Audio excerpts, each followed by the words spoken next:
श्री कृष्णा श्री कृष्णा श्री कृष्णा श्री कृष्णा। गुरुर्ब्रह्मा गुरुर्विष्णुः गुरुर्देवो महेश्वरः गुरु साक्षात् परं ब्रह्म तस्मै श्री गुरवे नमः। तस्मै श्री गुरवे नमः।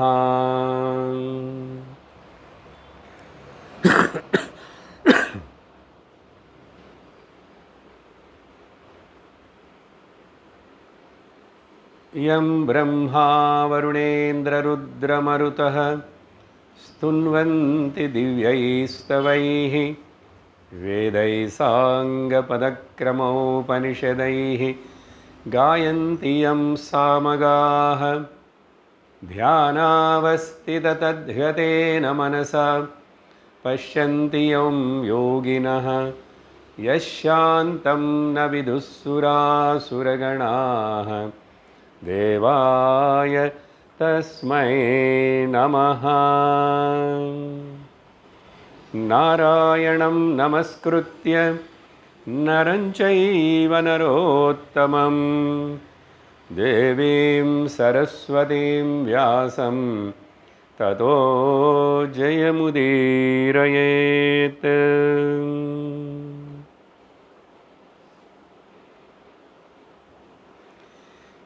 श्रीकृष्ण गोविंद हरे मुरारे श्रीकृष्ण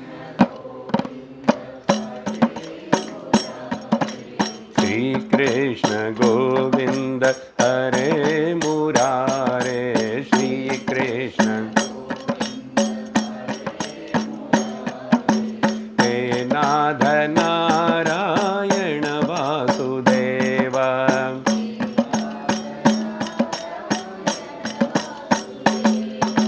हे नाथ नारायण वासुदेव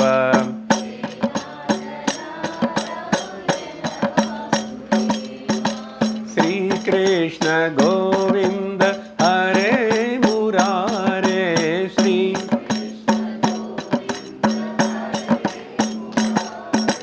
श्रीकृष्ण गोविंद हरे मुरारे श्रीकृष्ण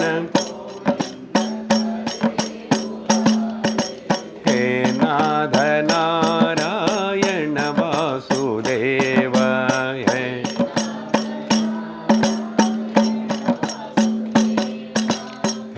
नाथ नारायण वासुदेव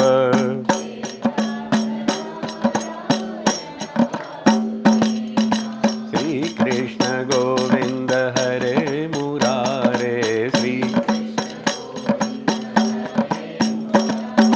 हे नाथ नारायण वासुदेव हे नाथ नारायण वासुदेव हे नाथ नारायण वासुदेव हे नाथ नारायण वासुदेव। सर्वत्र गोविंद नाम संकीर्तनम्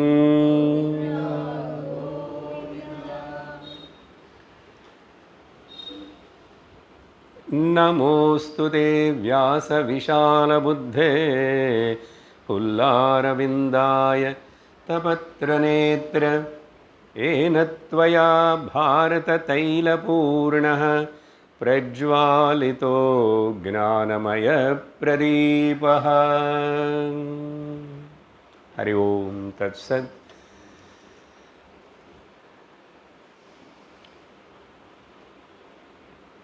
கடந்த சத்சங்கத்தில் வியாச சரித்திரம் நம்ம பார்த்து முடிச்சிருக்கோம்.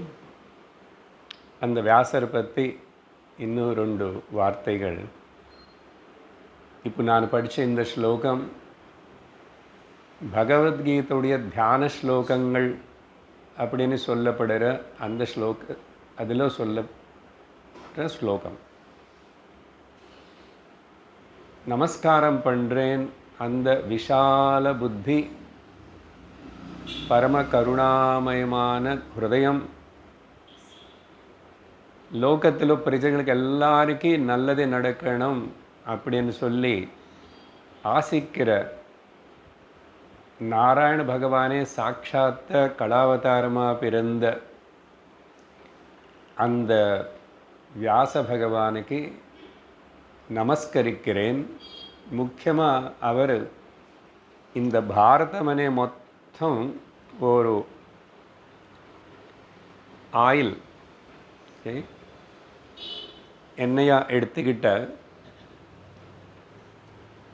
எண்ணெய் ஏதாவது ஒரு கொட்டை சீடில் புடிஞ்சு எடுத்து சாரம் எடுத்தால் தான் இந்த ஆயில் வருது. அப்படி வேதங்கள் சர்வசாஸ்திரங்களுடைய சாரமாக எடுத்துகிட்டு வரும். இப்படி பெரிய பாத்திரத்தில் ஆயில் வச்சவனுக்கும் அப்படி. ஆனால் என்னதான் பிரயோஜனம் அது அப்படி இருந்தால்? அதில் ஞானமனே ஒரு விளக்குன்னு ஏற்றி வச்சார். ஞானமய பிரதீபகா. எது பற்றி சொல்கிறோம்? ஸ்ரீமத் பகவத்கீதை பற்றி சொல்கிறோம். ஸோ கிருஷ்ணர் மூலமாக பகவத்கீதை அங்கே சொல்லப்பட்டு அது எல்லாத்தையும் நமக்கு கொடுத்தார் வியாசர். அதுக்கு பிறகு இப்போது அதேபோல் பல விஷயங்கள்னு நமக்கு விஸ்தரித்து சொல்ல போகிற கொடுக்க போகிற மற்றொரு கதாபாத்திரம். இன்றைக்கி நாம் பீஷ்மருடைய சரித்திரத்தை தொடங்குகிறோம். பீஷ்மருடைய சரித்திரம், இவருடைய பங்கு மகாபாரதத்தில் ரொம்ப ரொம்ப முக்கியமானது, சிறந்தது. ஆரம்பத்திலிருந்து கிட்டத்தட்ட கடைசி வரைக்கும்னு சொல்லணும். ஏன்னா நமக்கு அந்த சாந்தி பர்வத்தில் தான் நிறைய தர்ம விஷயங்கள் எல்லாம், ஞான விஷயம், தர்ம விஷயம் எல்லாமே நமக்கு அங்கே ஒரு பொக்கிஷமாக கிடைக்கிறது இவர் மூலமாக தான். அப்படிப்பட்ட பீஷ்மருடைய சரித்திரத்தினை பார்க்குறோம். பிரஹலாத நாரத பராசர புண்டரீக வியாசாம்பரீஷ சுக சௌனக பீஷ்மல்தால்பியாம் அப்படின்னு இன்னும் இருக்கு. ருக்மாங்கதார்ஜுன வசிஷ்ட விபீஷணாதீன் புண்ணியானிமான் பரம பாகவதான் ஸ்மராமி. காலையில் எழுந்திரிச்ச உடனே இப்படிப்பட்ட பரம பாகவதாளுடைய பேரெல்லாம் சொல்லணுமா. இதில் பிரசித்தமாக இந்த ஸ்லோகம் யார் எழுதியிருக்காரோ, எப்படி வந்ததோ என்னமோ. ஆனால் ஒரு சின்ன பையன் ஆரம்பத்தில் வச்சுட்டாங்க. ஏன்னா அவருக்கு அவ்வளோ பேரு புகழ், அவ்வளோ பெருமை. ஏன்னா சாட்சாத் பகவான் நரசிம்ம சுவாமியே பிரகலாத தம்பி பாரு, உன்னை போல் இன்னொரு பக்தனும் இப்போ இந்த சிருஷ்டியில் யாரும் வரமாட்டான் அப்படின்னு அது சொன்னதுனால என்னமோ இந்த ஸ்லோகத்தில் பிரகலாதன் ஆரம்பிச்சு குருன்னு அப்புறம் வச்சுட்டாங்க நாரதர். ஸோ இந்த லிஸ்ட்டில் நம்ம பீஷ்மருடைய பேரும் இருக்குது. இவர் சந்தனு மகாராஜா அப்புறம் கங்காதேவிக்கு பிறந்தவர். சந்தனு, சில வாட்டி நான் சாந்தனு கூட சொல்லுவேன். சந்தனு சாந்தனு. அதனால் இவங்க ரெண்டு பேருக்கு பிறந்தா கூட கங்கை தான் கொண்டு போய் வளர்த்திட்டு எல்லாம் சொல்லி கொடுத்து அதுக்கப்புறம் தான் நான் கொண்டு வந்து உங்களுக்கு தரேன்னா அந்த கதை வரப்போகிறது இப்போது. அதனால இவருக்கு முக்கியமாக காங்கேயன்னு ஒரு பேர். கங்கையோட புத்திரனால காங்கேயன். ஆனால் கங்கை இவருக்கு வச்ச பேர் தேவவிரதன். அதுக்கப்புறம்தான் இவர் பீஷ்மரை எப்படி ஆயிட்டார். ஒன்றும் கிளியராக இப்போ தெரியுறது, கங்கையோட புத்திரனால காங்கேயன். சாஸ்திரத்தில் இப்படி சிலவாட்டி அப்பா பேர் சொல்லி சொல்கிறது உண்டு ரிஷிகளுக்கு, சிலவாட்டி இந்த மாதிரி அம்மா பேர் சொல்லி கூட சொல்கிறது உண்டு. இப்போ நமக்கு இந்த சாந்தனு யார்? முதல் இவருக்கு இந்த பேரே வந்துச்சனே அதில் ஒரு விசேஷம் இருக்குது. என்னன்னா, ஜனங்களுக்கு கூப்பிடுறார் இவர்னு பிறந்தப்புலருந்து. ஏன்னு சொன்னால் யம் யம் கராभ्यां ஸ்பிருஷதி ஜீர்ணம் ச சுகம் மஷ்ணுதே புனர் யுவாச்ச பவதி தஸ்மாத் தம் சாந்தனு விதுஹு. இவர் ஏன் இப்படி சாந்தனனி கூப்பிடப்படுறார், ஏன் இந்த பேர் அவருக்கு வந்துச்சுன்னு சொன்னால், இவருக்கு அப்படிப்பட்ட ஒரு சக்தி இருக்காமா. இவர் போய் யார் நல்ல வயசானவங்களன்னு அப்படி தொடராரோ, எம் எம் கராभ्यां ஸ்பிருஷதி, அவங்களுக்கு அந்த மூப்பு போகுதாமா.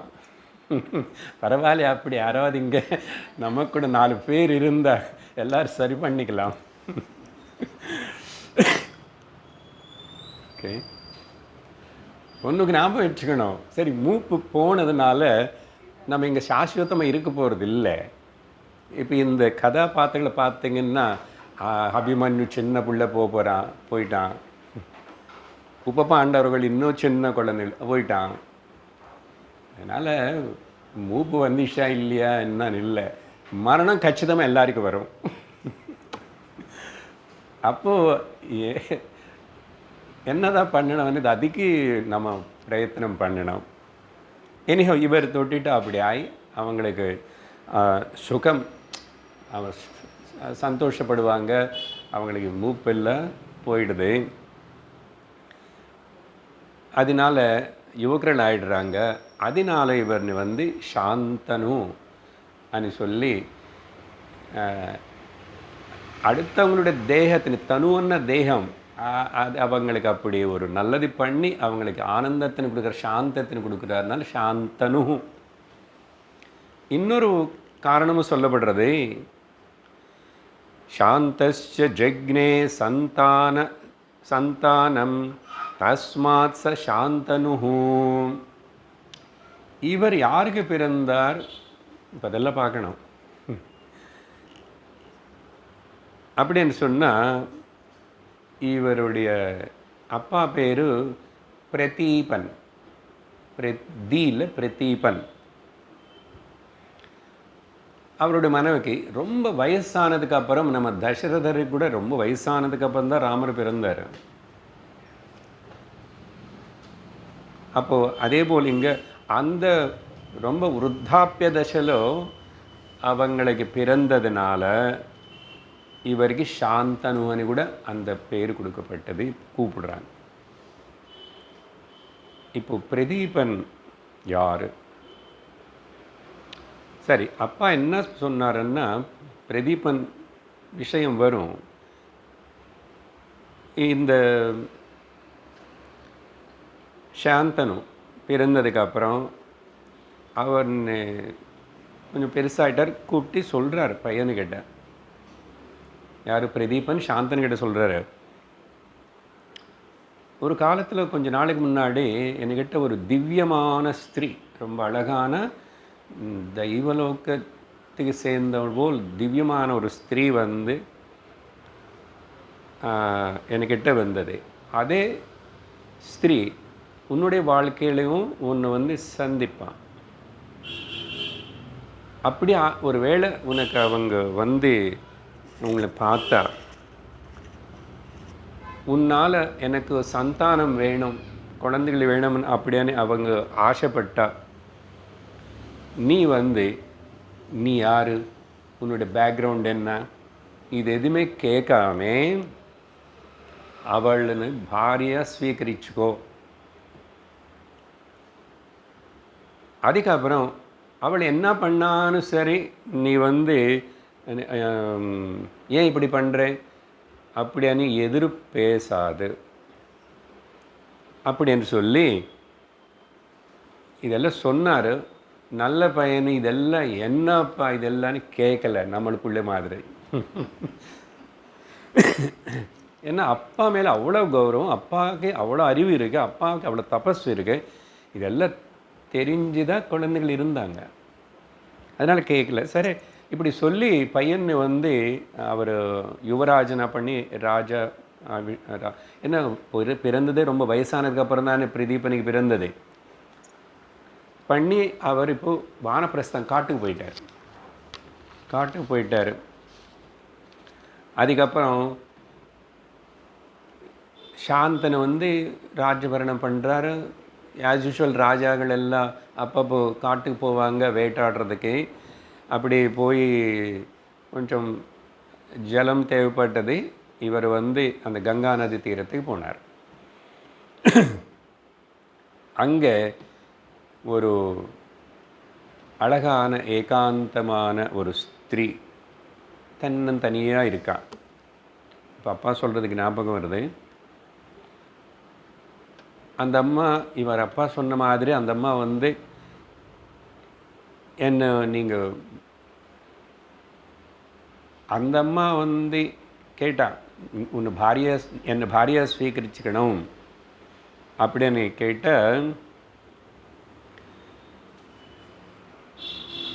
அந்த ஸ்திரீ யாருன்னா கங்காதேவி. அந்த ஸ்திரீ கங்காதேவி. அப்போது 2 பேரும் விரும்பிட்டாங்க. இவர் கேட்டார். இவருக்கு ரொம்ப ஆசையாக இருக்கு அந்த அம்மா. அப்போது கங்கை வந்து இவர்கிட்ட வந்து இதெல்லாம் சேரும்போதும் இந்த அம்மாவுக்கு ஞாபகம் வருது. கங்காவுக்கு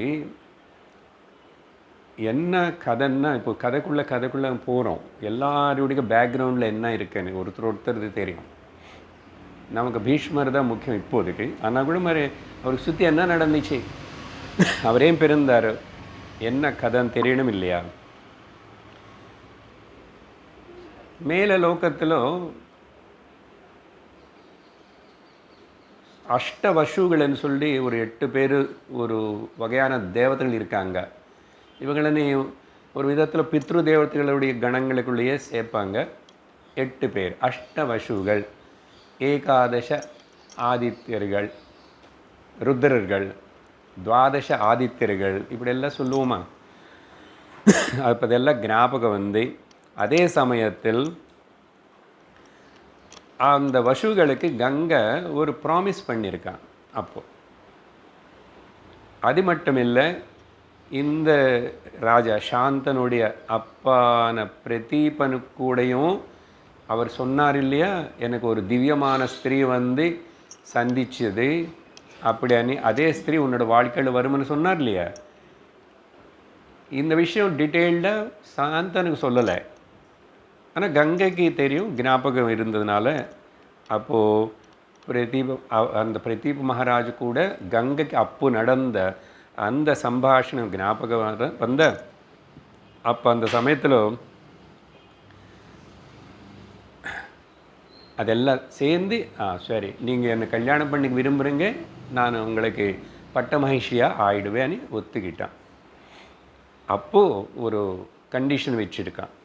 அப்போ சொன்னாரே, அதே போல் நான் செய்கிற எந்த செயலை என்ன பண்ணாலும் சரி நீங்கள் வந்து எதிர்க்கக்கூடாது, ஏன் இப்படி பண்ணுறேன்னு கேட்கக்கூடாது. அதுக்கு ஒருவேளை நீங்கள் விருத்தமாக அப்படி கேட்டாச்சுன்னா அந்த க்ஷணமே நான் உங்களை விட்டுட்டு போவேன்.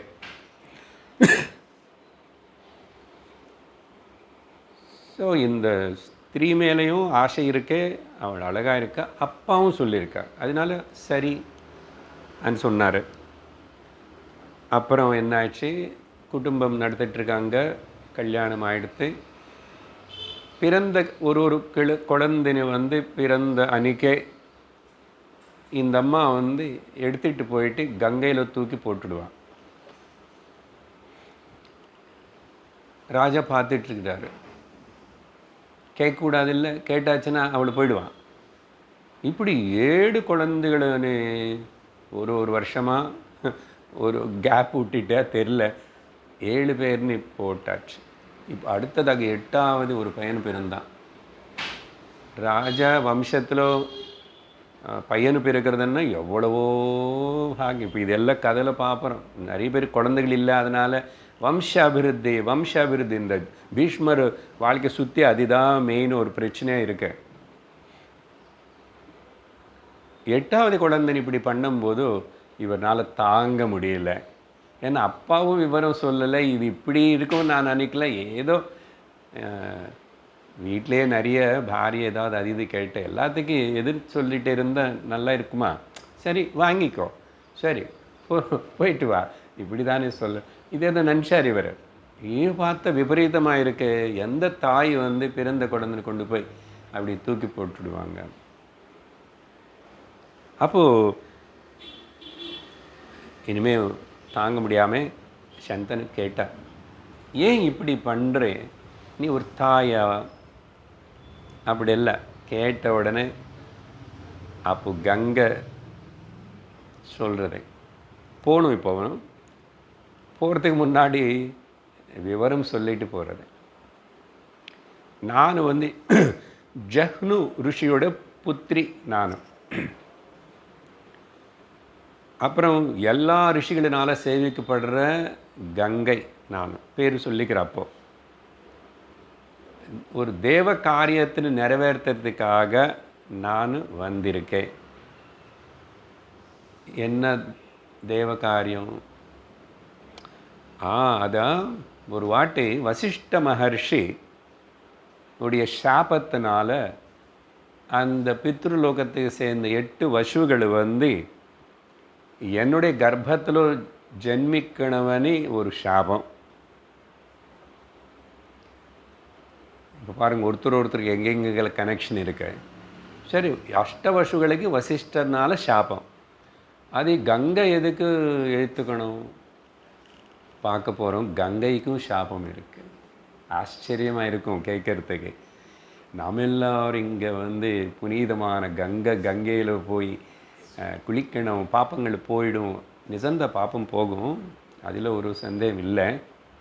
ஆனால் இந்த லோகத்திலேயோ தேவர்களுக்காகட்டும், ரிஷிகளாகட்டும், யாராவதாகட்டும், எல்லாரும்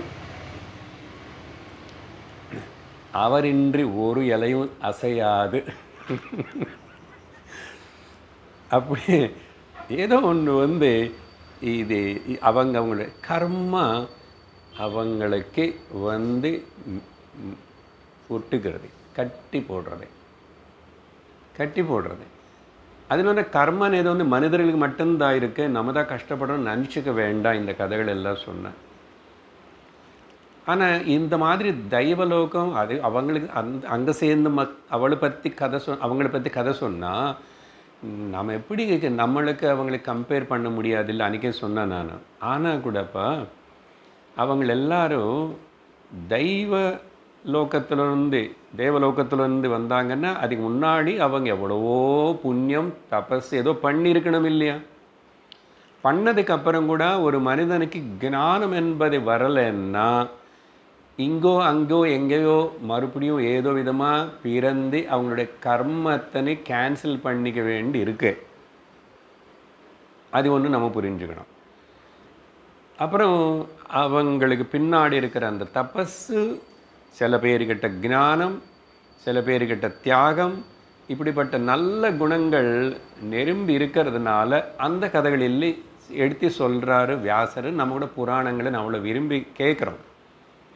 இப்போ இந்த லோகத்தில் ஏதாவது கதை சொல்லணும்னா ஒரே ஒரு வழி, பக்தாள் இல்லைன்னா ஞானிகளோட கதை தான் சொல்லணும். வேறு யாரை பற்றி சொல்ல முடியும்?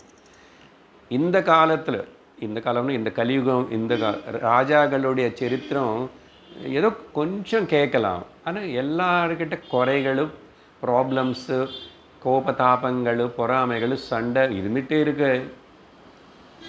அதுக்கு மேலே மேக்ஸிமம் எந்த ராஜா பற்றி சொன்னானோ சொல்ல முடியாது. அப்போ ராஜாக்களாக இருந்தாங்க, ஆனால் மகர்ஷிகளாக இருந்தாங்க, ஆயிட்டாங்க. அதனால நமக்கு அதெல்லாம் சொல்லிக் கொடுக்கணும். தவிர இப்போ இங்கே பேசினோம்னா ரமண மகர்ஷி, ராமகிருஷ்ண பரமஹம்சர், விவேகானந்தர், மகாத்மாக்களை பற்றி சொல்லலாம். ஏன்னா அவங்க வந்து இந்த லோகத்துக்கு அதீதமாக லோகத்தில் இருந்தே அப்படிப்பட்ட ஒரு ஞானத்துக்காக வாழ்ந்தாங்க. அப்போது இதை சொன்னால் அதெல்லாம் சொல்லணும், இல்லை இங்கே ஞான விஷயமாக மகாத்மா சொல்லணும். சரி, இப்போது இதெல்லாம் சொல்லி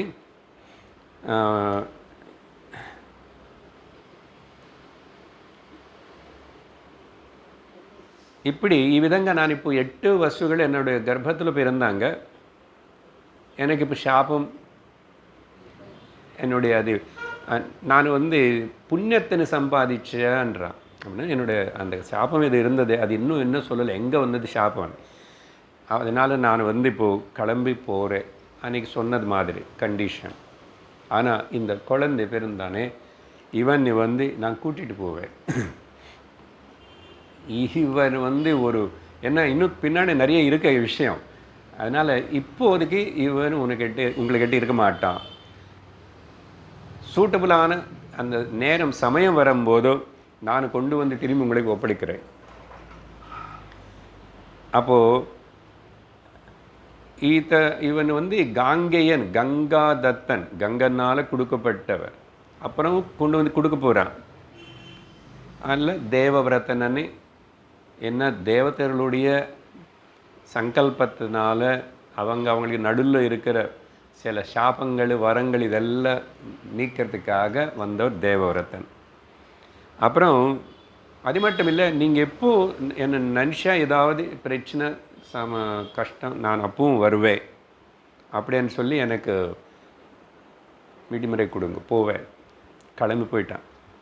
இப்போது இந்த சாபம் அவன் அந்த அஷ்டவசுட சாபம் போகும்போது கேட்டார். எங்கள் அப்பாவும் எனக்கு இப்படி விவரம் எதுவுமே சொல்லாமல் ஏதோ அப்படியெல்லாம் கொஞ்சம் சொன்னார், எனக்கு தெரியல. நீங்களும் இப்படி என்னை திரும்பி பசில் இதெல்லாம் சொல்லிவிட்டு இப்படி போனால் எப்படி இருக்கும்? நான் இப்போது உங்களை விடுவேன். ஆனால் அந்த கதைகள் எல்லாம் சொல்லணும். ஏன் அவங்களுக்கு சாபம் வந்துச்சு, நீங்கள் அதை ஏற்றுக்கிட்டீங்க, இப்போயும் அந்த சாபம் விமோச்சனம் ஆயிடுச்சுன்னு சொல்லுங்கன்னு கேட்டார். அப்போ கதை சொல்ல கங்கையும் சொல்கிறான் எல்லாமே. ஸோ தேவகணங்களுக்குள்ள பித்ரு தேவதைகளாக சொல்லப்படுற அதிக சேர்ந்த 8 வசுகள், இவங்களுக்குள்ள 8ஆவதவன் பேர் தியௌஹு ஆர் திஹு అని இருக்கும் சில புஸ்தகம். தியௌஹு தெய்வ சங்கல்பத்தினால இந்த பதம் உபயோகப்படுத்துவாங்க நிறைய இடத்துல. அப்படின்னு வேறு ஒன்றும் இல்லை. கர்ம பலத்தினால தெய்வ சங்கல்பம் இஸ் ஈக்குவல் டு நம்ம கர்ம பலம்.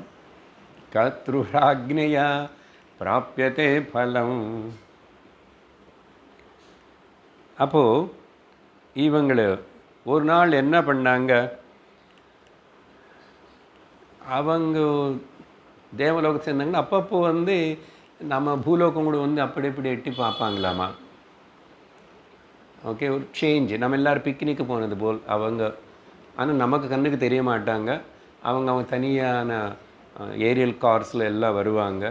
இவங்க எல்லாருக்கும் மனைவிகள் இருக்குது, எல்லோரும் ஜாலியாக அப்படி அந்த மாதிரி 8 பேர் அவங்களோட மனைவிகளுக்கு கூட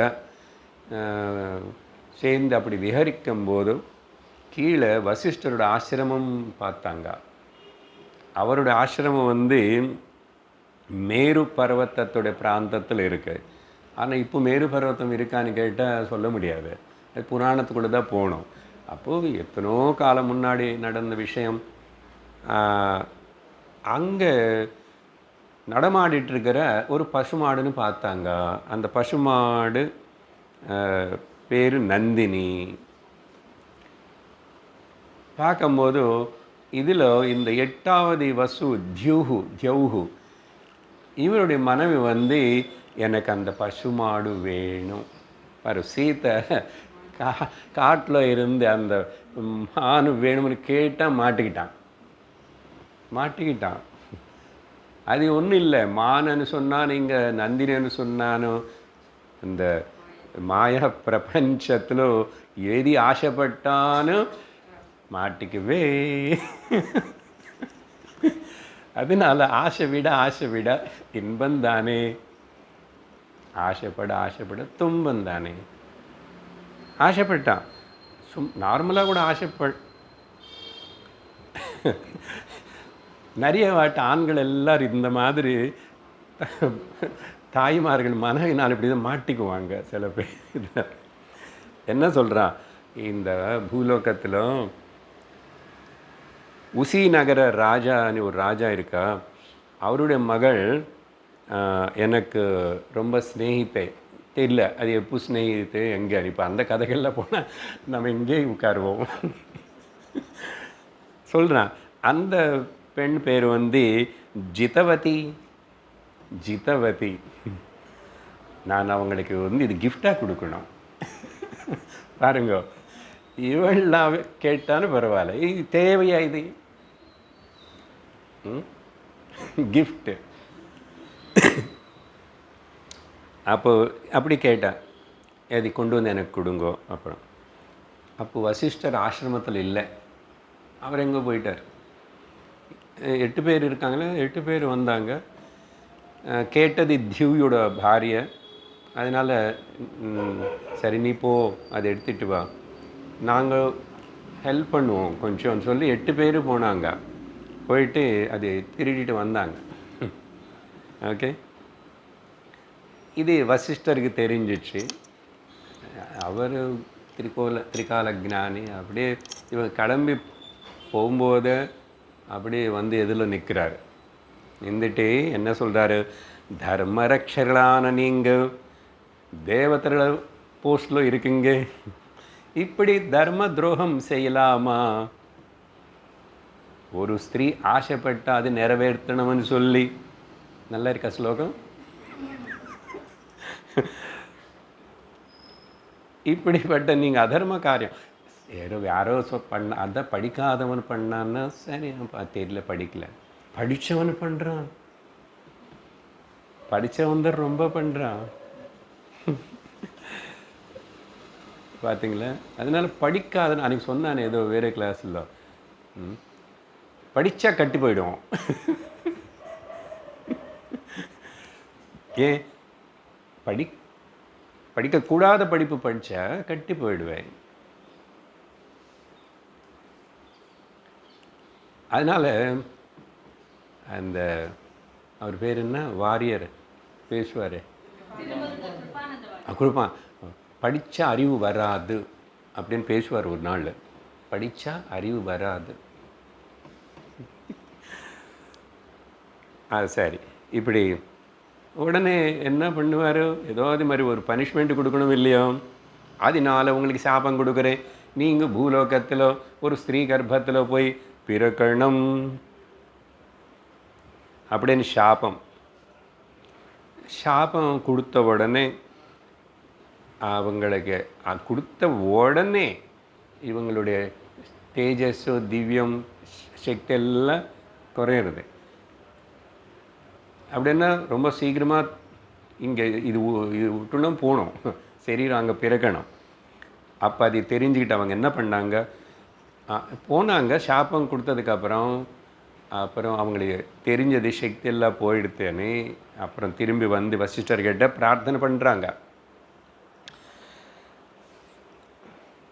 எப்போ கூட மன்னிப்பு கேட்டால் கொஞ்சம் கன்செஷன் உண்டு.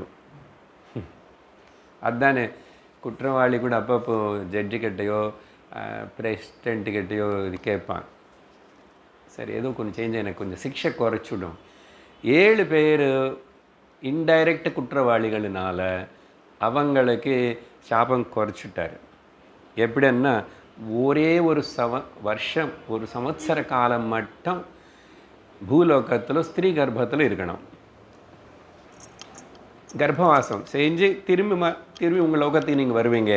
ஆனால் இந்த 8வது இருக்க பார்த்தியா, தியவு, இவன் மெயின் குற்றவாளி, மெயின் கல்பிரிட். அதனால் இவன் பூலோகத்தில் ரொம்ப நாள் இருந்து என்ன பண்ண போகிறாருன்னு விவரங்களை கூட வசிஷ்டர் சொல்கிறார்.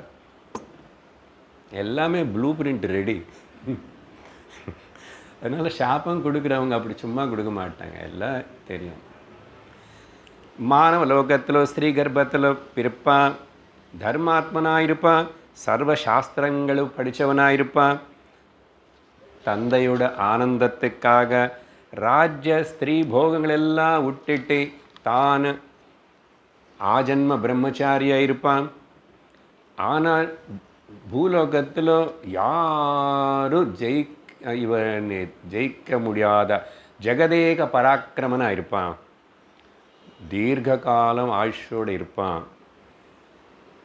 சாபம் முடிஞ்ச பிறகு திரும்பி அவனுடைய திவ்ய லோகத்துக்கு அவன் வருவான்.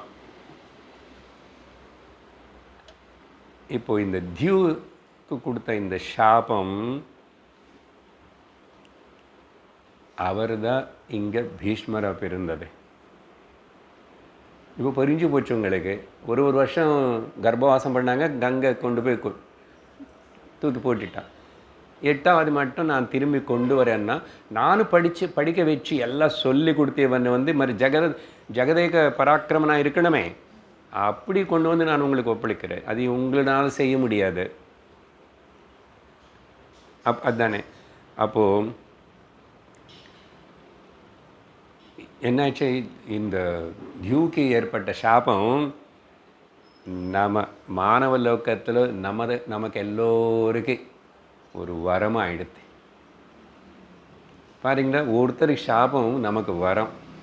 ஏன்? அவர் தான் விஷ்ணு சஹஸ்ரநாமம் கொடுத்தாரு, அவர் தான் சிவசஹஸ்ரநாமம் கொடுத்தாரு. எல்லாம் எத்தனை முடிஞ்ச வரைக்கும் பார்ப்போம். 1 2 3 எத்தனை தர்மங்கள், சர்வம் top to A to Z எல்லாம் சொன்னார். அது நமக்கு பிரயோஜனம். அதனால தான் இன்றைக்கி திரும்பி படிக்கிறோம் பாரதம். அப்புறம் இந்த 7 பேர் அப்போது ஒரு காம்ப்ரமைஸ், எங்களுடைய ஒரு பங்கு சக்தி நாங்கள் என்ன, நீங்கள் ரொம்ப நாள் பூலோகத்தில் போய் கஷ்டப்பட போகிறீங்க, அதனால் எங்களுடைய சக்தி உங்களுக்கு கொடுக்குறோன்னா, அப்போது அந்த 7 பேருடைய சக்தி இவனுக்கிட்ட இருக்குது, ப்ளஸ் வேறு எல்லா சக்தி இருக்குது. இப்போது நமக்கு காங்கேயன் யார், அஷ்டவசுல் ஒருத்தனை நமக்கு கதை புரிஞ்சு போச்சு. இப்போ இந்த சாந்தனு கங்காதேவி இவங்களுடைய பூர்வ ஜென்மம் என்ன, அந்த ஜென்ம ரகசியங்கள் பார்க்கணும். இக்ஷ்வாகு வம்சத்தில் மகாபிஷன் அனே ஒரு ராஜா இருந்தார், மகாபிஷன். அவர் பொதுவாக 100 அஸ்வமேதம்னாவே ரொம்ப பெருசாக சொல்கிறோம் இந்திரபதை, பட் இங்கே 1000ன்னு சொல்லப்பட்டது. 1000 அஸ்வமேதம் பண்ணாராமா. அப்புறம் 100 ராஜசூய யாகங்கள் பண்ணான். யார் பண்ண முடியும்? பண்ணா. அதனால மகாபிஷன். அதனால் பலம் உடனே ஸ்வர்க்க பிராப்தி கிடைக்கும். ஸ்வர்க்கத்தை போனார், அங்கே சுகங்கள் எல்லாம் அனுபவிச்சிட்ருக்கிறார். ஆனால் இந்திர பதவி இன்னும் வரல, அந்த போஸ்ட் வேக்கண்ட் ஆகணும். பட் ஆல்மோஸ்ட் சொன்னமில்லை, ஸ்வர்க்கலோகத்தில் கூட தாரதமியங்கள் இருக்கும். ஸ்வர்க்கத்துக்கு போனவங்களுக்கு எல்லாருக்கும் ஒரே மாதிரி ஃப்ரண்ட் சேரில் உட்கார வைக்க மாட்டாங்க. எல்லாருக்கும் அமிர்தம் கொடுத்தா கூட கொஞ்சம் டைல்யூட் பண்ணி கொடுத்தாங்க. சில பேருக்கு கொஞ்சம் நல்லா ஸ்ட்ராங்காக கொடுப்பாங்க. சில பேருக்கு சில்வர் கப்பு, சில பேருக்கு வேறே கப்பு, அப்புறம்தான் கோல்டன் கப்பு. தாரதமியம். Lower income, medium income, higher income. LIG flats, MIG flats and HIG flats అని கவர்மெண்ட் அங்கங்கே கட்டும். சரி, இப்படி பண்ணார், போயிட்டார். அப்போது ஒரு வாட்டி இந்த தேவதைகள் எல்லாருமே, சொர்க்கத்தில் இருக்கிறவங்க எல்லாருமே கூட சத்தியலோகத்துக்கு போனாங்க. பிரம்மாஜி கூட மீட்டிங்கு. அப்பப்போ அவங்களுக்கு கூட ரவுண்ட் டேபிள் கான்ஃபரன்ஸ் மீட்டிங் எல்லாம் நடக்கும். இன்றைக்கி நாளைக்கு ரொம்ப முக்கியமான விஷயங்கள் நடக்க போகிறது நாட்டில், இல்லையா? அது என்ன சார்? அதை நான் சொல்ல மாட்டேன். சத்தியலோகத்துக்கு போனாங்க. அப்போ ஆஸ் யூஷுவலாக கங்காதேவி கூட சொர்க்கத்தில் ஒரு காடேஸ் தானே போஸ்ட்டு, அவளும் போனான்.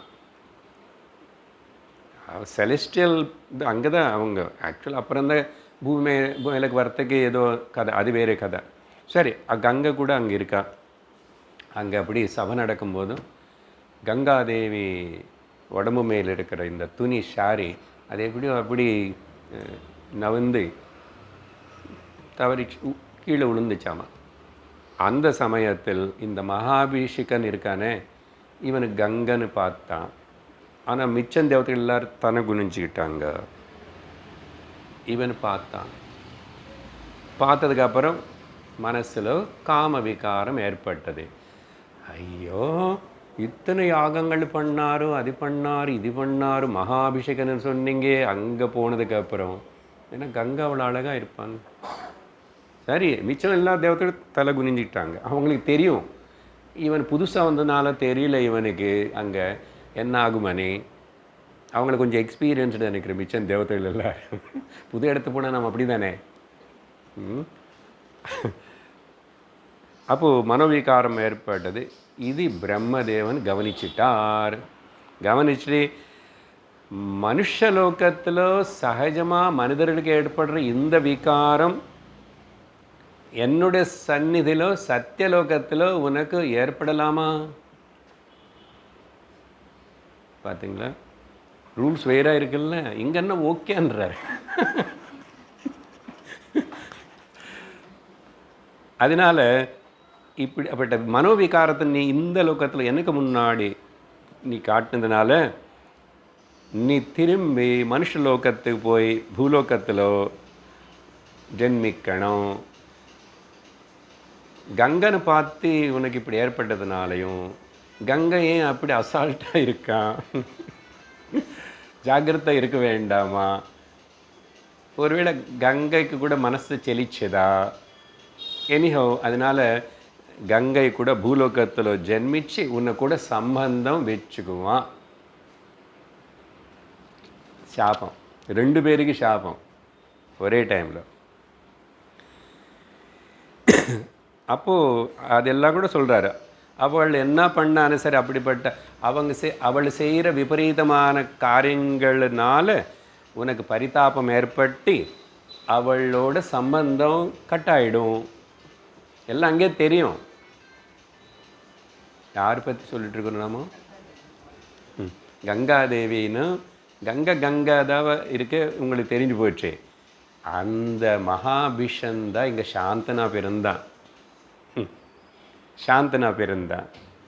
அப்படி அப்போது இந்த மகாபிஷன் மேலே நின்று பூலோகத்தில் உழுற சமயத்தில் கொஞ்சம் நேரமாவது ஆகும் இல்லையா? டக்குன்னு அப்படி விழ மாட்டேன், தூரம் இருக்க. உழுவுற சமயத்தில் குரு வம்சத்தில் பிரதீபராஜாவுடைய பிள்ளையா அவருக்கு எனக்கு ஜன்மதாத்தாவாக அவர் இருக்கணும்னு ஆசைப்பட்டாராமா. தட் மீன்ஸ் ஹீ நோஸ் இங்கே யாரும் இப்படிப்பட்ட ஒரு சிறந்த ராஜர்ஷியாக இருக்கிற சக்தி இருக்கணும். பாருங்க, வர ஜீவி கூட நினச்சிக்கிறது நான் நல்ல இடத்துல நல்ல தாய் தந்தைக்கு பிறக்கணும் அப்படின்னு. அதனால் வேறு இப்போ பிருகதாரண்யகம் பேசும்போதும் ஒரு பர்டிகுலர் அத்தியாயம் முடிஞ்சுது. பிருகதாரண்யகம் ஃபார் யுவர் கைண்ட் இன்ஃபர்மேஷன் முடிஞ்சு விட்டது 115 எபிசோட்ஸோட. சந்தர்ப்பத்தினால ஒன்று சொல்கிறேன், அன்றைக்கி சொன்னான்னு தெரில. இந்த கல்யாணம், ஸ்திரீ புருஷ சம்பந்தம், இது எல்லாத்தையும் பற்றி ஒரு பெரிய பிரச்சனை இப்போ உலகத்திலேயே வெளிநாட்டில் நிறைய நம்ம கூட இருக்குது. ஏன்னா இப்போ வர நியூ ஜென்ரேஷனு நீங்கள் ஏதாவது கொஞ்சம் வழிகாட்டணும் அப்படின்னு சொன்னால் அந்த கடைசியாக பேசின 2 எபிசோடுன்னு முதல்ல நீங்கள் கட்டாயமாக கேளுங்கோ, பொறுமையாக கேளுங்கோ. அது உங்கள் குழந்தைகளை கல்யாணம் ஆக போகிறது ஆயிடுச்சு, குழந்தைங்களை பெற்றுக்க போகிறாங்க, அப்புறம் பேத்தி பேரன் இருந்தாலும் உங்களால் அவங்களுக்கு சொல்லி கேட்க வைக்க முடிஞ்சால் முயற்சி பண்ணுங்க. ஒரு நல்ல காரியம். வேறு அவங்க என்ன அங்கே நான் ரொம்ப சிம்பிளாக சொன்னேன். அது தவிர இன்னொரு வேறு விதமாக அது கேட்டால் ஏதாவது கொஞ்சம் அவங்களுக்கு கூட இந்த விவாகம் என்ன, ஸ்திரீ புருஷ சம்பந்தம் என்ன, இந்த கல்யாணம் எதுக்கு, இந்த குழந்தைகள் எதுக்கு, என்ன ஆசிச்சு என்ன பாவிச்சு கல்யாணத்தில் மந்திரங்களை சொல்லப்படுறது, என்ன பாவிச்சு என்ன நினச்சி அந்த ஸ்திரீக்கு கர்ப்பத்தில் கர்ப்பாதானம் அந்த கிரியைகள் எல்லாம் எதுக்கு, என்ன சம்ஸ்கரிக்கிறதுன்னா என்ன, அதுதான் முக்கியம். அது நீங்கள் கேளுங்க, சிம்பிளாக இருக்கும், பிரயோஜனப்படும். சரியா? அப்போது கேட்க ஆசைப்பட்டான். எனக்கு ஜென்ம இந்த பிரதீபனுடைய மூலமாக தான் நடக்கணும் அணி. அப்புறம் அதனால் இப்போ இங்கே என்ன ஒரு விஷயம் என்னென்னா, வாச்சோ வீரியம் தபசா அன்வவிந்தன். தபஸ்னால ஒரு மனுஷனுக்கு இந்த வாக்கிலும் அவ்வளோ பலம் வருது பார்த்தீங்களா. சரி, பிரம்மாஜிக்கு அவ்வளோ சக்தி இருக்கிறதுல அதில் என்ன பெரிய விஷயம்? சாபம் கொடுத்தாரு.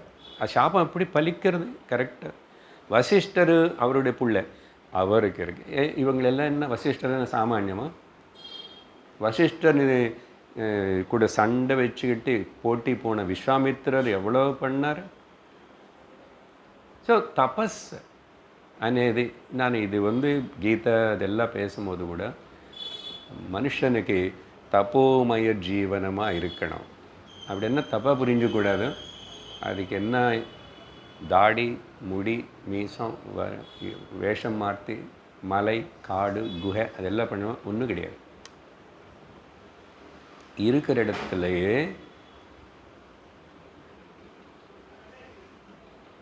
சாரீரிக டிசிப்ளின். இது கூட ரீசெண்டாக பேசியிருக்கு. சரீரம் அன்னமய கோஷம் இதுன்னு கட்டுப்பாட்டில் வச்சுக்கணும். அப்படி பிராணமய கோஷம் இதெல்லாம் கட்டுப்பாட்டில் இருக்கணும். எந்த அளவுக்கு நமக்கு கட்டுப்பாட்டில் வருமா இருக்குமானே இது வேண்டாம், நீ பண்ணணும். அப்போ அது உனக்கு கம்யமான பிரம்மம் தர்மத்தினால பிரம்மம் అనేది மறக்கக்கூடாது. சரி, இப்படி இந்த சந்தனுடைய கதை. அப்புறம் இப்போது மேலிருந்து மகாபிஷேகன் கீழே விழுந்துட்டா அவனை அப்படி சந்தனா பிறக்க போகிறான். கங்காதேவி இப்போ அவங்களும் தனியாக வரணும். அவங்களுக்கு எங்கே பிறக்கணும் என்ன விஷயம் அதெல்லாம் இல்லை. அப்படி தனியாக பிறக்காமே ஒரு கர்ப்பத்துக்கு போகாமே இந்த சாபத்தை இவங்க அனுபவிக்கணும். அப்போது இப்போ இவங்களுக்கு எல்லாருக்கும் பாருங்க ஒரே சமயத்தில் சாபம் ஆல்மோஸ்ட்டு. ஆனால் 2 பேருக்கு சாபம் பிரம்மலோகத்தில் ஏற்பட்டுச்சு. இந்த 8 பேருக்கு சாபம் பூலோகத்தில் வசிஷ்டரோட ஆசிரமத்தில் ஏற்பட்டுச்சு. அதுக்கப்புறம் அப்படி ஏற்பட்டதுக்கப்புறம் அஷ்டவசுகளும் இப்படி கங்கை கூட சரி ஏன் இப்படி நடந்துச்சு நம்ம ஆலோசிப்பேன். ஏன் இப்படி நடந்துச்சு, எனக்கு ஏன் இப்படி நடக்கிறது அப்படி ஏதோ சிந்திச்சுக்கிட்டே வரேன். கிளம்பி வரும்போதும் இந்த அஷ்டவசுகள் இவங்களுக்கு எதிரில் வந்தாங்க. அவங்களும் சாபம் வாங்கிட்டாங்க வராங்க. இவங்க மேலேருந்து சாபம் வாங்கிட்டு வரான். அப்படி கீழே வந்துட்டு இருக்கும்போதும் அப்போது வசுகளை கங்கை கிட்ட சொன்னாங்க, இப்படி நாங்கள் எல்லோரும் ஸ்திரீ கர்ப்பத்தில் வாசம் பண்ண வேண்டிய சாபம் வந்துச்சு. அப்போது இதுதான் சான்ஸ்ன்னு சொல்லிட்டு வேறு எங்கோ போய் பிறக்கிறது பதிலாக நீ என்ன எங்களுக்கு எல்லாருக்கும் தெரியும் நீ எப்படிப்பட்டவளனே, அதனால் உங்கள் கர்ப்பத்தில் நாங்கள் பிறக்கிறோம், நீ தாயாக வருவீங்களா? சரி, நான் எனிஹோ போகணும் கீழே, ஏற்றுக்கிறேன் அண்ணா. பாருங்கள் எங்கே கனெக்ஷன் வந்துச்சு. இப்போ அப்படி தாயாக வரேன்னு சொன்னால் பூலோகத்தில் பிரதீப மகாராஜாக்கு சாந்தனனை குழந்தை சாந்தனை பிறந்தான் ஒன்றும் இல்லை, அவர் இருக்கிறாங்க பண்ணுறாரு. இல்லை கரண்ட்டு வந்ததுனால நினைக்கிறேன். அப்போது குறைங்க நல்ல ஹரி ஓம் ஹரி ஓம் ஹரி ஓம் கொஞ்சம் ஏற்றுங்க. ஹரி ஓம் ஹரி ஓம் இன்னும் கொஞ்சம் ஹரி ஹரி போதும். அப்படி பிரதீப் மகாராஜனுக்கு சாந்தனனே பையன் பிறந்தான். அதுக்கப்புறம் அவர் அவருக்கு நாங்கள் பிறப்போம் அப்படின்னு அவங்களும் சொன்னாங்க. இதெல்லாம் முன்னாடியே வசிஷ்டர் சொன்னார், அவளுக்கு தெரியும். அதனால் அப்போ கங்கை கிட்ட கேட்டு எங்களுக்கு 8 பேருக்கு சாப விமுக்தி,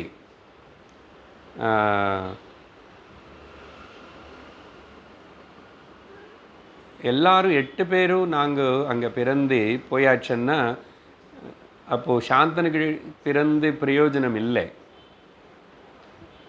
அதனால் 8வது அவன் அங்கே இருக்கணும், இல்லைன்னா அவருக்கு ஒன்றும் பிரயோஜனப்படாது, அந்த சாபம் வியர்த்தமாகிடும். அதனால் ஸோ இவளோட சக்தி எல்லாம் கொடுத்தாங்க, எல்லாம் ஒத்துக்கிட்டாங்க. Ready, now stage is ready.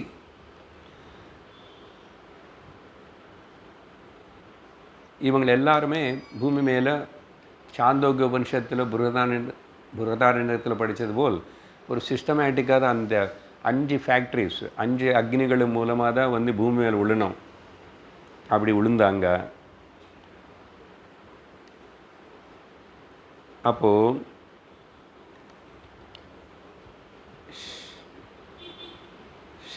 Pratheepan வந்து கங்கனை சந்திச்சான்னு சொன்னோம் இல்லையா? எதுக்கு எப்போ சந்திச்சார் நேற்று சொல்லணுமே. பிரதீபனுக்கு சந்தானம் இல்லை, ரொம்ப வயசு வரைக்கும்னு சொன்னேன் இல்லையா, ரொம்ப ஓல்டேஜ் வரைக்கும். அவர் சரி குழந்தைகள் இல்லை வம்சத்துக்குன்னு சொல்லி அவர் கங்கை கரையில் உட்காந்துட்டு அவர் தப்பம் பண்ணிகிட்டு இருந்தார். அந்த சமயத்தில் தான் கங்கா வந்து ஒரு மனுஷ ஸ்திரீயாக வந்து இந்த பிரதீபனுடைய வலது தொடமையில் உட்காந்துச்சு. ஒன்றும் சொல்லாமல் கேட்காம நேராக வந்து அவங்களுடைய உட்காந்து என்னை நீங்கள் வரிச்சுக்கணும். அப்போ பிரதீபன்னே கேட்டான், வரிச்சுக்கணும், கல்யாணம் பண்ணிக்கணும்னு கேட்டால் இவர் சொன்னார் பிரதீபன், நான் இப்படி பரஸ்திரியுடைய கை நான் பிடிக்க மாட்டேன், ஏன்னா அவருக்கு பாரி இருக்கு, குழந்தை இல்லை. அதையும் நீங்கள் வந்து இங்கே பாருங்கள் ஒரு சின்ன லாஜிக்கு, நீங்கள் வந்து என்னுடைய இடது பக்கம் தொடமையில் வந்து உட்கார்ந்துருந்தா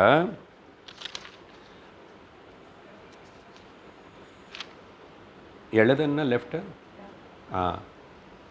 ஸோ ஆனால் வலது பக்கம் வந்து உட்காந்துட்டான். நீங்கள் அப்படி வலது பக்கம் வந்து உட்கார்ந்ததுனால இது தர்மம் இல்லைன்றார். ஓகே, என்னன்னு சொன்னால் இந்த ரைட் சைடு தொடமையில் உட்கார்ந்து பிள்ளைகள், மகள், குமார்த்தைகள் இல்லைன்னா மருமகள், அவங்கள மட்டும்தான் அப்படி உட்கார வேண்டியதாக இருந்து சில காரியங்களுக்குள்ளே அப்படி உட்கார வச்சுதை பண்ணுவாங்க, பண்ணாம். ஆனால் நீங்கள் வந்து அதுக்கு ஆப்போசிட்டாக வந்து உட்கார்ந்துட்டீங்க. அதனால் ஆப்போசிட் இல்லை, அது அப்படி உட்கார்ந்ததுனால நான் ஒன்று வந்து ஒரு மருமகளாக தான் ஏற்றுக்க முடியும் தவிர நான் ஒன்று பாரியாக ஏற்றுக்க முடியாது. என்ன டாக்டர் வந்து என்ன பிரயோஜனம், டாக்டராகவும் ஏற்றுக்க முடியாது, என்ன பிரயோஜனமாகும்? பையன் இருந்தால் தானே வம்சம், அதனால் ஒன்று நான் மருமகளாக தான் ஏற்றுக்க முடியும் అని சொல்லி எனக்கு பையன் பிறந்தா அவனுக்கு நீ பாரியா ஆயிடன்னு சொன்னார். இதெல்லாம் நடந்துச்சு, கங்கைக்கு எல்லாம் தெரியும் இது. ஆனால் அப்போ தான் இந்த கண்டிஷன் அப்பவும் வச்சிருக்கு கங்கைக்கு எல்லாம் தெரியும்னு சொன்னேன். அதனால்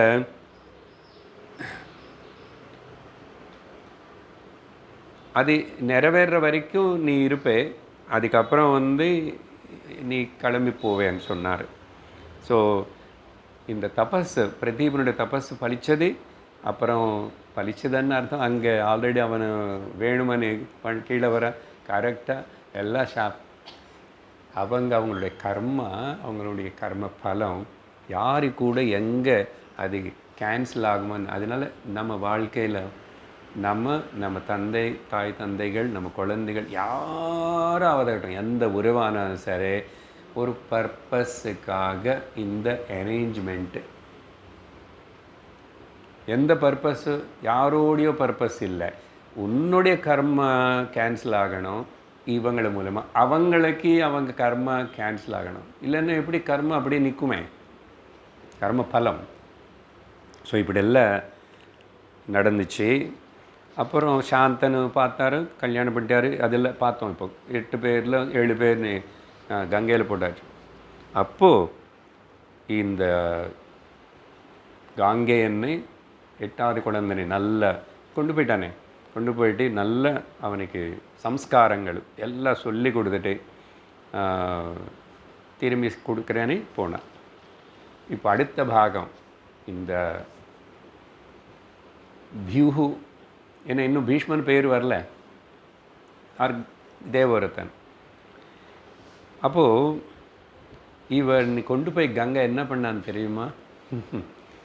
வசிஷ்டர்கிட்டையே குருவா வித்யாபாசத்துக்கு விட்டுட்டான்.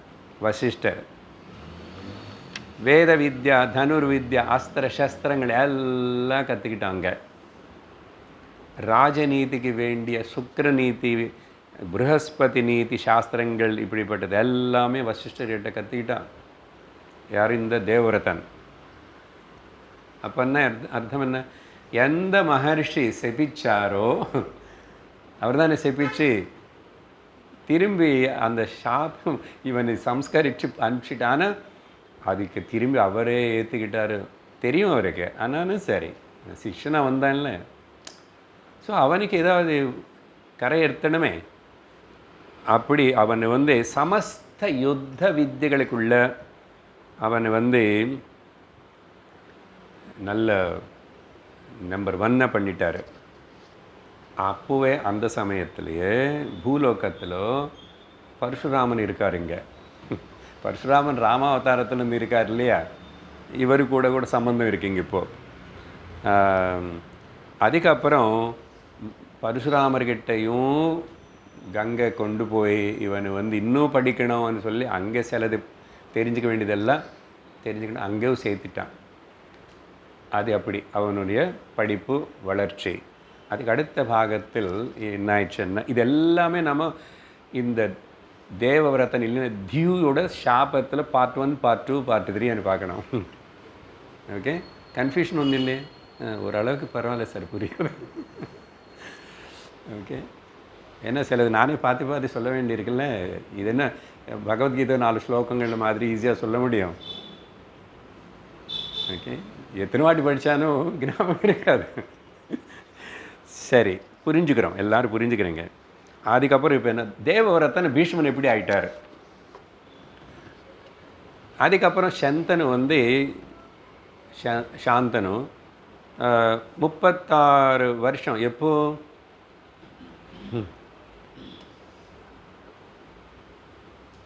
ஆக்சுவலாக அவருடைய குழந்தைகள் இல்லாத அப்போ சமயத்தில் 36 வருஷம் மறுபடியும் ஒன்று விவாகம் பண்ணிக்காம ராஜா பண்ணிக்காமல் அப்படி இருந்தார். அப்போ தான் எப்படியோ இந்த வேட்டாடுறதுக்கு வரும்போது கங்கை கரையில் கங்கன்னு பார்த்தார். கங்கை கரையில் இல்லை, சாரி, ஆல்ரெடி பிறந்தாச்சு இல்லை, இங்கே கங்கை கரைக்கு வராரு. இப்போது குழந்தைனே கூட்டிகிட்டு போயாச்சு. இங்கே ஒருத்தரும் இல்லை. இந்த அம்மா கொண்டு கொடுப்பானா,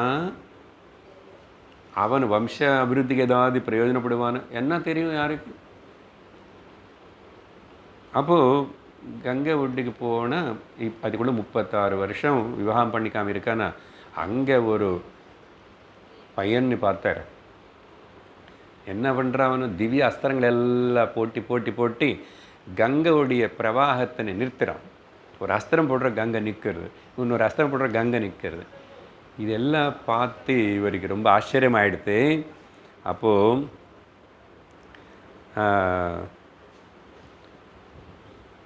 கங்கை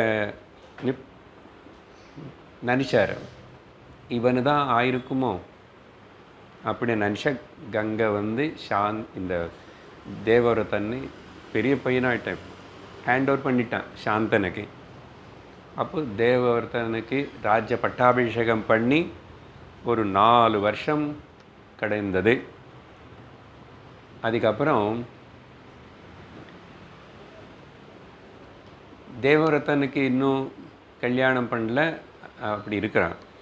ஆனால் சாந்தனு வந்து ஒரு நாள் திரும்பி யமுனா நதி கரைக்கிட்ட வந்தார்.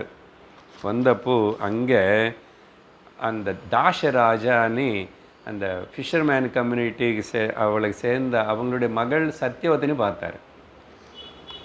சத்யவதினி பார்த்தார். அங்கே பார்த்து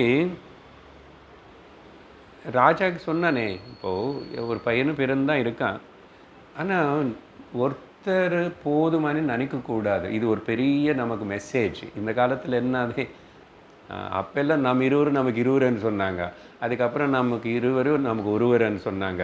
நம்ம இருவர் தான், அந்த ஒருவர் கூட வேண்டான்னு. அதுக்கு தான் அது கேட்க சொன்ன பிருஹதாரண்யக உபனிஷத்து. இது எவ்வளோ டேஞ்சரஸ் மென்டாலிட்டின்னா அவ்வளோ ப்ராப்ளம் கொடுக்கும் சொசைட்டியில். அதனால இப்போது நம்ம மோகன் பகத் அவர் சொல்லிட்டார், 3 பேராக குறைஞ்சி இருக்கணும் இனிமேல் வரவங்களுக்கு எல்லாம். அது மோகன் பகத் யாருன்னு தெரியுமா? பாகவதம் படிக்கிறவர் இல்லை, ராஷ்ட்ரிய ஸ்வயம் சேவக சர்சங்க சாலக் மோகன் பாகவத். சரி, இதெல்லாம் தேவை. நாடுன்னு விஷயம் எல்லாமே சேர்ந்துருக்குது. Social, psychological, physiological. Single child எத்தனை ப்ராப்ளமும் தெரியுமா உலகத்தில். அப்புறம் சைல்டு லெஸ்ஸன்னா அவர் அது இன்னும் ப்ராப்ளம். சரி, அப்போது அதனால் இன்னொரு கல்யாணம் பண்ணிக்கலாம்னு தோணிச்சு. ஏன்னா அந்த பையனை எவ்வளோ வருஷம் இருப்பான் யாருக்கு தெரியும். அதனால் 2-3 பேராவது இருக்கணும் இல்லை. அவங்களுக்கு ஒருத்தருக்கு ஒற்றுமை இருப்பான், நமக்கு உதவியாக இருப்பான், ஒருத்தனும் அங்கங்கே இருந்தான்னு பார்த்துக்குவான். அதனால் ஒன்றுன்னு சொல்லிட்டு ஒன்றுக்கிட்டே ஆகி போச்சு. இப்போ எல்லாம் இருக்குது, நல்ல வசதி எல்லாம் இருந்து கூட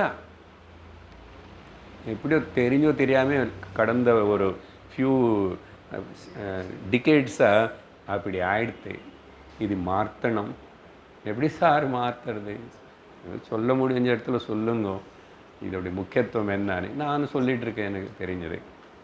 அதனால் சரி பார்த்தாரு. இந்த அம்மா அவருக்கு பிடிச்சது.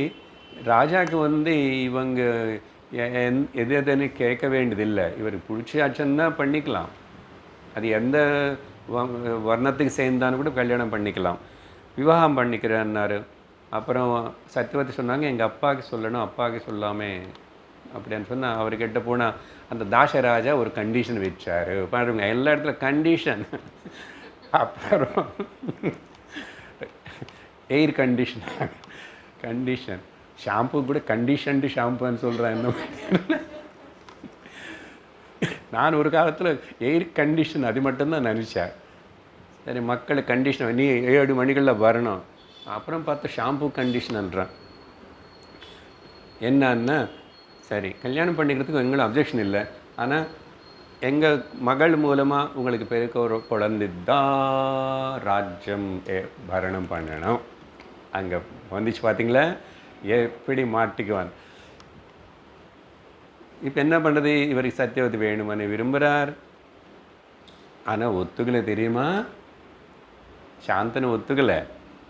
அப்படியே நான் யோசிக்கிறேன்னு போயிட்டார்.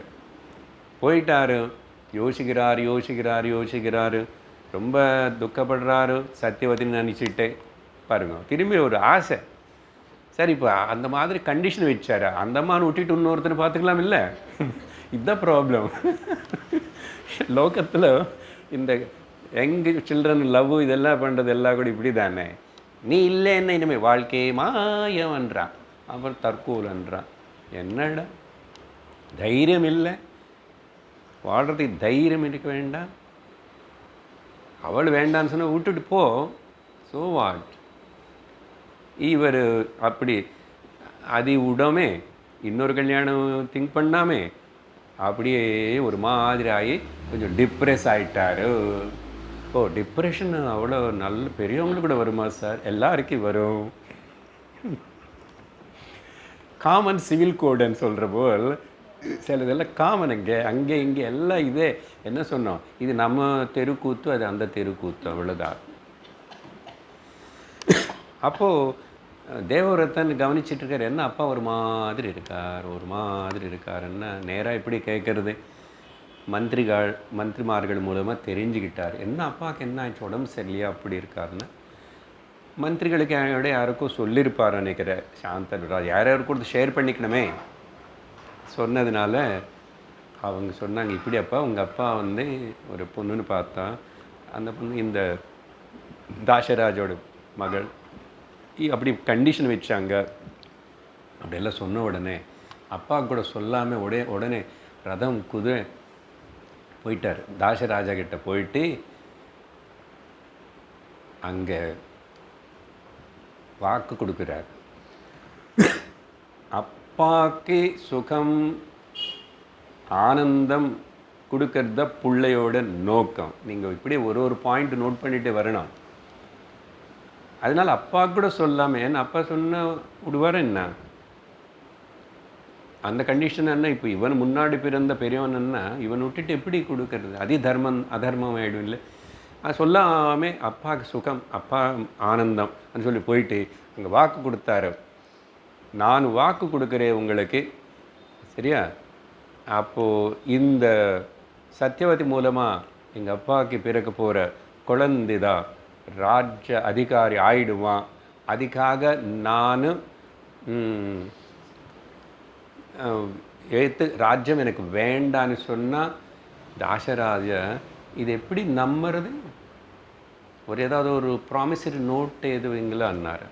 ப்ராமிசரி நோட்டை அப்போதான் பீஷ்மர் இப்படி தான் ஆக போகிறாரு. தேவவிரதன் சர்வ தேவதர்கள் திக் தேவதர்கள் எல்லாருடைய சூரிய சந்திர நட்சத்திரங்கள் எல்லாரையும் சாட்சியாக சொல்கிறேன், இன்னைக்கிலிருந்து நான் ஆஜன்மாந்தம் பிரம்மச்சாரியாவே இருக்க போகிறேன் அப்படின்னு பெரிய ஒரு இது பண்ணார், சபதம் பண்ணார், வாக்கு கொடுத்தாரு.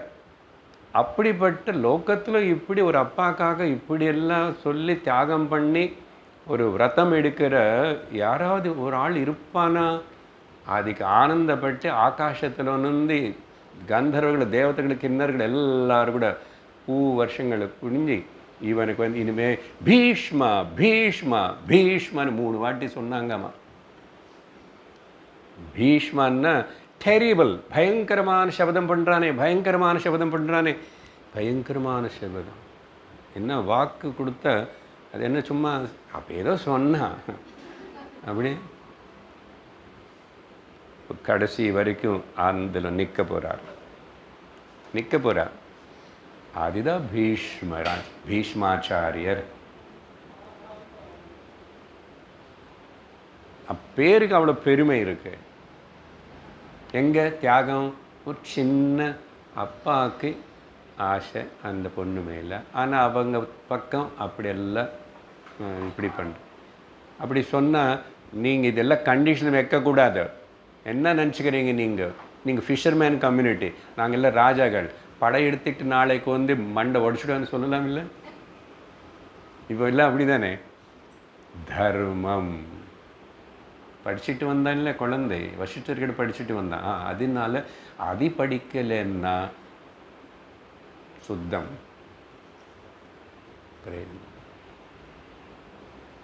அப்போது இது அப்புறம்தான் அப்பாவுக்கு தெரிஞ்சிச்சு, என்ன பிள்ளை இப்படிப்பட்ட வாக்கு கொடுத்துருக்கீங்கன்னா.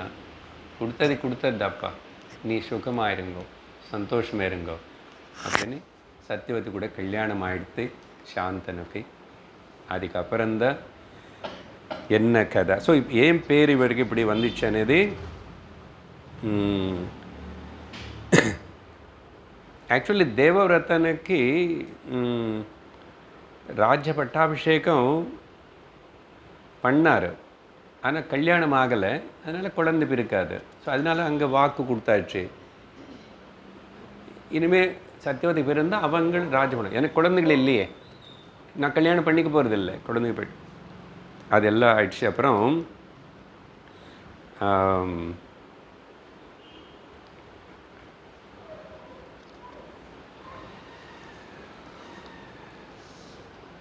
ஏன் இந்த நடுவில் ஒரு சின்ன டைலாக் நடந்துச்சு. யாருக்கு? சாந்தனுக்கினும் தேவவரத்தனுக்கு.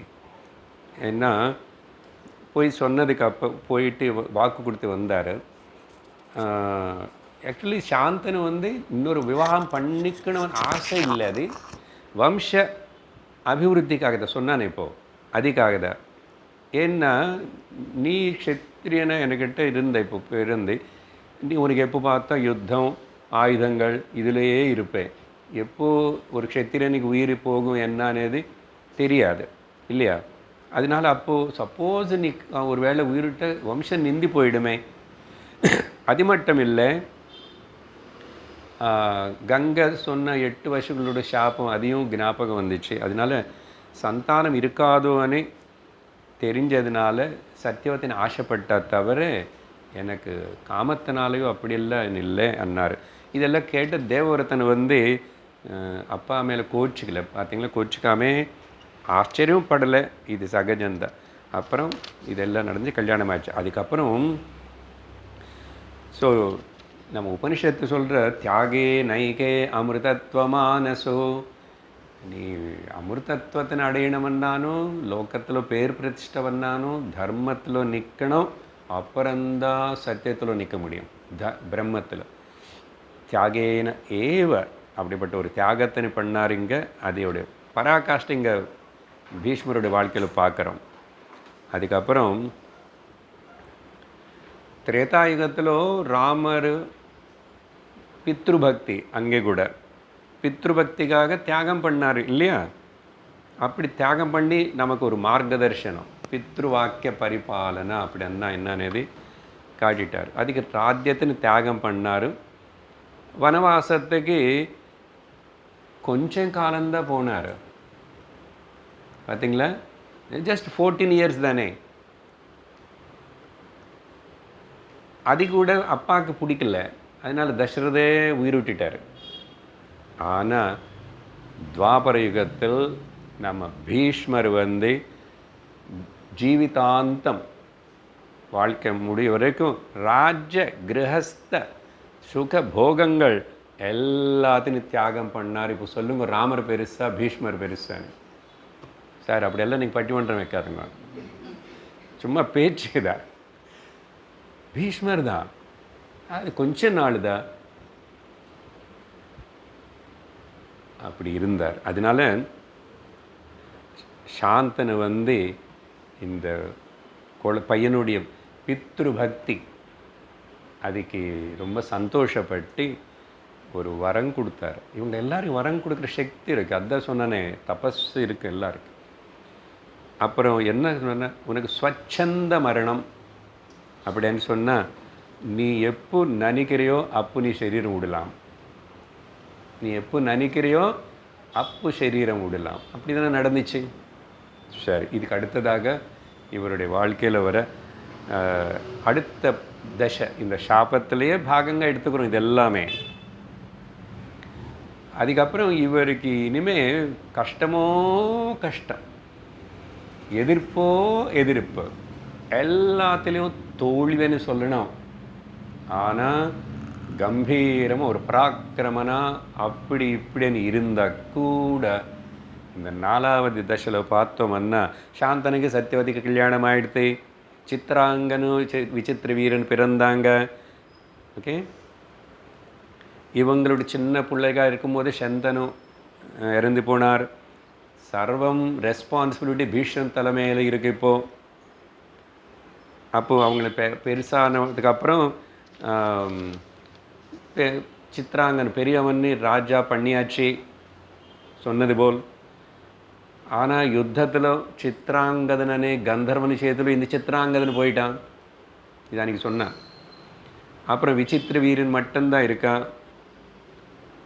இவனுக்கு இப்போ விவாகம் பண்ணணும், விவாக வயசு வந்துச்சு. அப்புறம் காஷிராஜ ஸ்வயம்வரத்தின்னு டிக்ளேர் பண்ணார். அவருக்கு 3 மகள், 3 பேருக்கு சேர்ந்து ஒரே வாட்டி ஸ்வயம்வரம் வச்சுட்டார். அதுக்கு வந்து இந்த விசித்திர வீரனை அனுப்பாமே, ஏன்னா நானே போயிட்டு அந்த 3 பேரும் தூக்கிட்டு வரேன்னா என்ன பண்ணலாம் ராஜா. அது வந்து ராட்சச விவாகம்னு சொல்லுவோம். அது 4 ரகம் இருக்குது. அப்படி தம்பியோட கல்யாணத்துக்காக 3 பாரி இருந்த குழந்தைங்க அவளுக்கு யாருக்கோ ஒருத்தர் போகிறப்ப அங்கே குழந்தைகள் கொஞ்சம் நிறைய இருக்கட்டும் சந்தானம் அப்படின்னு சொல்லிட்டு விவாகம் பண்ணால் குரு வம்சம் நல்ல விஸ்தாரமாக வளரும் நினச்சார். இப்போ அங்கே ஒரு அடி உள்ள போகிறது. நினச்சது எல்லாத்துக்கும் அடி அடி. ஆனாலும் பீஷ்மருடைய சரித்திரத்தினை அவளை கொண்டாட்டி நம்ம கேட்குறோம். இன்னும் கேட்க வேண்டியது நிறைய இருக்குது. இன்றைக்கி இதோடு நிறுத்துகிறோம். இப்போது தம்பிக்காக கல்யாணத்துக்கு காஷி ராஜா அங்கே போயிட்டு 3 பேர்னு கொண்டு வரணும். அங்கெல்லாம் என்ன நடந்துச்சு, அங்கே டர்னிங் பாயிண்ட்ஸ் எல்லாம் கஷ்டம் மேலே கஷ்டம், பரீட்சை மேலே பரீட்சை வரும். வாழ்க்கைன்னா அப்படி தான். Examination everyday. பார்ப்போம். நமக்கு நல்ல ஒரு தைரியம், அண்டர்ஸ்டாண்டிங், வாழ்க்கையை எப்படி பார்க்கணும் అనేది ஒரு கண்ணோட்டம் கிடைக்கும். ஓம் ஸ்வஸ்தி பிரஜாப்ய பரிபாலயந்தாம் நியாயேன மார்கேண மஹிம் மஹீஷாः கோப்ராஹ்மணேभ्यः शुभमस्तु நித்யம் லோகா சமஸ்தா சுகினோ பவந்து காலே வருஷது பர்ஜன்யः பிருதிவி சஸ்யசாலினி தேசோயம் க்ஷோபரஹிதः பிராமணாः சந்து நிர்பயாः. ஓம் சாந்தி சாந்தி शांति. हरि ओम श्री गुरुभ्यो नमः. हरि ओम. हरि ओम तत्सत्.